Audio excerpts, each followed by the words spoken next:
मस्त खुसखुशीत आणि काटेरी चकली तयार आहे. अजिबात तेलकट झालेली नाहीये. ही भाजणीची नाही, तांदळाची नाही, तर ही आहे ज्वारीच्या पिठाची चकली. इतकी सोपी रेसिपी आहे ना, की हा व्हिडिओ नीट बघितला तर तुम्हाला लगेच कॉन्फिडन्स येईल आणि जर घरामध्ये ज्वारीचं पीठ असेल तर तुम्ही लगेच करायला घेऊ शकाल. बघायची रेसिपी तर व्हिडिओ शेवटपर्यंत बघा. इथं सांगितलेल्या टिप्स फॉलो करा. परफेक्ट चकली करायला शिकाल आणि अशाच रेसिपीजसाठी चॅनलला सबस्क्राईब करा. नमस्कार, सरिताच्या स्वयंपाकघरात म्हणजेच आपल्या सरिताज किचनमध्ये आज आपण करतोय अचूक प्रमाणात परफेक्ट अशी ज्वारीची चकली. स्नॅकमधला प्रकार आहे हा, वाळवणामधला नाही. मस्त अशी कुरकुरीत चकली जी एकदा केली की मस्त महिनाभर टिकते. पटकन रेसिपीला सुरुवात करूया.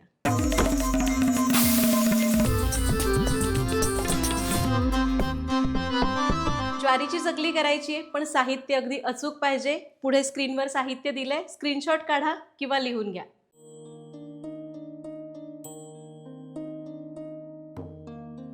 घेतलं लिहून? आता व्हिडिओला लाईक करा.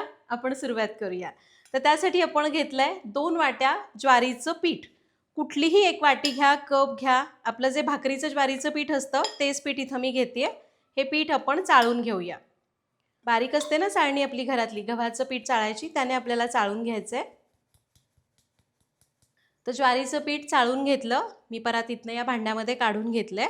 आता यामध्ये घालूया पाव कप तांदळाचं पीठ, 2 टेबलस्पून तेल घ्यायचं आणि हे आपलं सरिताज किचनचं लाकडी घाण्याचं तेल आहे, जे शुद्ध पारंपरिक आहे, ज्यामध्ये आपण केमिकल्स वापरत नाही.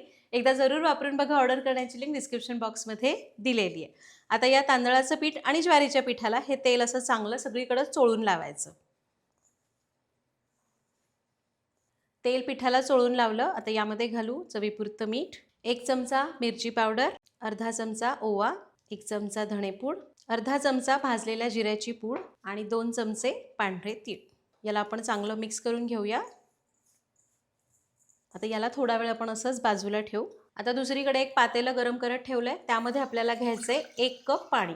या कपाने आपण 2 कप पीठ घेतलं, त्याच्या अर्ध्या प्रमाणात म्हणजे 1 कप पाणी घालायचं. पाण्याला खळखळून उकळी आणायची. जेवढं पीठ घेताय त्याच्या अर्ध्या प्रमाणामध्ये पाणी. यापेक्षा जास्त पाणी वापरू नका, थोडं कमी घेतलं तरी चालेल. पाण्याला मस्त उकळी आणूया. आणि हे बघा, पाण्याला खळखळून उकळी आली, अशी उकळी पाहिजे, म्हणजे मग उकड चांगली बसेल आणि पिठाला चिकटपणा येईल. गॅस बंद करतेय. आता हे कडकडीत उकळतं पाणी या पिठामध्ये घालूया. 2 कप पिठाला 1 कप पाणी. याला मिक्स करूया. सगळं अगदी पटापट चांगलं मिसळून घेतलं. आता यावर घट्ट झाकण लावायचं. 10 मिनटं याला या पाण्यामध्ये असंच ठेवायचं. पिठाला छान उकड बसते आणि ते चिकट होतं. मग आपण चकल्या करूया. 10 मिनटं आपण याला झाकून ठेवलं होतं. पिठाला चांगली उकड बसली आहे. आता हे पीठ आपण परातीमध्ये काढून घेऊ. आता गरम गरम असतानाच याला आपल्याला मळून घ्यायचं. गरज लागली तर आपण कोमट पाण्याचा वापर करायचा, नाहीतर याला असंच मळून घ्यायचं. तर हे मला बरंच कोरडं वाटतंय, त्यामुळे मी अगदी थोडंसं कोमट पाणी घेऊन हात बुडवते. बस इतकंच. तुम्हाला पाण्याची गरज नाही लागली तर तुम्ही असंच मळून घ्या, पण गरम गरम असताना मळा. हां, तुम्हाला वाटतंय हाताला चटका बसतोय तर सुरुवातीला तुम्ही पोटॅटो मॅशरने किंवा तांब्याने पेल्याने रगडून घेऊ शकता आणि हाताला सोसवेल असं झालं की चांगलं मळून घेऊ शकता. तर अगदी 1 ते 2 वेळा पाण्यामध्ये बुडवून मी याला असं मळून घेते. खूप पातळ करायचं नाही, घट्ट ठेवायचं. तर हे बघा, पीठ मी चांगलं मळून घेतलंय. आपलं पीठ खूप पातळ नको, नाहीतर चकलीला काटे येत नाही, शिवाय ती तळल्यानंतर कडक होते, कारण पाणी जास्त असतं ना, म्हणून. आता मी पीठ मळून घेतलंय. हे पीठ तुम्ही बघाल तर हे बघा, छान असं घट्ट मळलेलं आहे. आणि हे पीठ तुम्ही बघाल तर हे घट्ट आहे, पण याला चिरड्या वरड्या गेलेल्या आहेत. आपल्याला इतकंही पीठ घट्ट नको. त्यामुळे आपल्याला काय करायचं, पीठ एकदा मळून झालं की फक्त थोडासा पाण्यामध्ये हात घ्यायचा आणि याला चांगलं मऊ होईपर्यंत मळायचं, पण पातळ नाही करायचं. जितकं तुम्ही छान मळाल तितक्या चकल्या अगदी सुरेख होणार. आता बघा, याला छान मळून घेतलं आणि आपलं हे परफेक्ट चकलीसाठीचं पीठ तयार झालं. आता बघा, चिरा जात नाही आहेत आणि छान घट्ट झालेलं आहे. चकल्या पाडायला घेऊ. उरलेलं पीठ आपण झाकून ठेवूया, जेव्हा लागेल तेव्हा म्हणून याच्या पण चकल्या करू. आधी आपण याच्या चकल्या करूया. आता आपण चकलीचा साचा घेतला आहे, त्याला चकली करण्यासाठीची चकती लावली आहे. चकती लावत असताना मी दरवेळी सांगते, खरखरीत बाजू असते, असं बोट फिरवायचं, जी बाजू खरखरीत ती बाहेर करायची, म्हणजे जास्त काटे येतात. आता आपण असा एकसंध गोळा घ्यायचा, तुकडे तुकडे घालायचे नाहीत, नाहीतर मग चकली मध्ये मध्ये हवा राहून चकली फटकन आवाज येऊन तुटून जाते. याला व्यवस्थित दाबून घ्यायचं आणि चकल्या पाडायच्या. चकली पाडण्यासाठी अशी सपाट तळाची ताटली घेतली आहे. चकली पाडून घेऊया.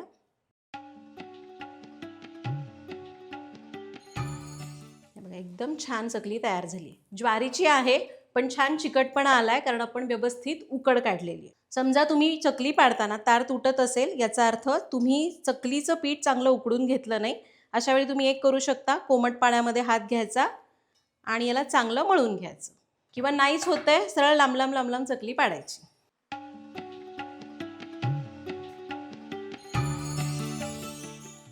4 चकल्या करून घेतल्या. आता आपण तळायला घेतोय. 4-4 करून तळून घेऊ. अशाच थोड्या थोड्या चकल्या पाडून तळू. एका वेळी खूप चकल्या पाडून घ्यायच्या नाहीत. 4 जेवढ्या मावतील तेवढी बॅच पाडायची, तळून घ्यायची आणि मग दुसरी पाडायची. तुम्ही जर खूप एका वेळी करून घेतल्या तर चकली वाळल्यासारखी होते आणि तळताना तुकडे पडतात. चकल्या तळूया. तर आता सगळ्यात महत्त्वाची गोष्ट, आपण चकली तळताना तेल नीट तापलेलं पाहिजे. तेल कमी तापलं असेल तर चकली तेलात विरघळू शकते. तेल जास्त तापलेलं असेल तर चकली पटकन वर्ण करपते, आतून कच्ची राहते आणि लगेच मऊ पडते. त्यामुळे तेल मध्यम गरम पाहिजे. कसं ओळखायचं? थोडासा तुकडा टाकू. हे बघा, तळून लगेच वर येतोय आणि करपत नाही, याचा अर्थ तेल व्यवस्थित गरम झालंय. जर तो संथ असा तळाशीच बसला, हळूहळू मंदपणे वर आला, तेल कमी गरम आहे. पटकन वर आला आणि करपला, जास्त गरम आहे. तेल व्यवस्थित गरम झालंय. गॅस आपण सुरुवातीला मोठाच ठेवूया आणि मावतील एवढ्या चकल्या तळायला सोडू. एका वेळी खूप जास्त गर्दी करायची नाही. एखाद दुसरी चकली कमी सोडली तरी चालते, कारण चकली तळायला उष्णता थोडी जास्त लागते. जर आपण गॅस कमी ठेवला आणि खूप चकल्या तळायला सोडल्या तर तेल लवकर गार होतं आणि चकली नीट तळली जात नाही. आता मी 3 चकल्या तळायला सोडलेल्या आहेत. आता आपण काय करूया, थोड्याशा अशा कडक जाणवू लागल्या की यांना उलटून घ्यायचं. एक थोडा वेळ थांबू. असं एखादा लांब चमचा किंवा काटे चमचा वगैरे घ्यायचा, म्हणजे छान उलटता येतात. आता बघा चकली थोडी कडक झाली आहे, उलटून घेऊया. एक चकली माझी टाकताना थोडीशी हल्ली, त्यामुळं तुकडे झालेले आहेत, पण हरकत नाही. बाकीचे आपण छान करूया. तर चकली उलटून घेतली. आता गॅस कमी करायचा नाही, मोठा ठेवायचा नाही, दोन्हीच्या मध्ये म्हणजे मध्यम ठेवायचा आणि चकल्या अशा छान कुरकुरीत होईपर्यंत, याच्यातले बबल्स कमी होईपर्यंत तळून घ्यायच्या. 1 ते 2 वेळा उलटायचं, जास्त उलटपलट करायचं नाही. आता बघा चकली तळाशी बसायला लागली आणि बबल्स किती कमी झाले, याचा अर्थ चकली तळून झालेली आहे.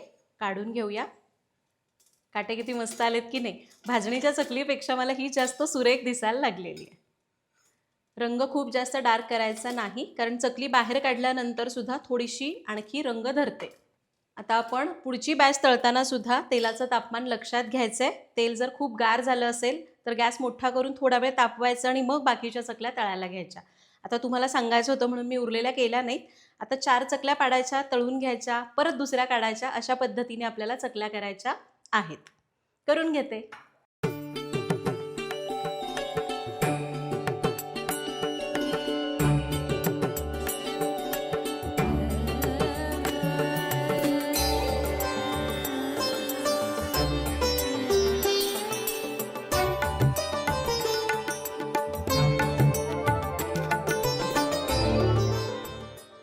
दुसरी बॅच बघा मस्त झालेली आहे.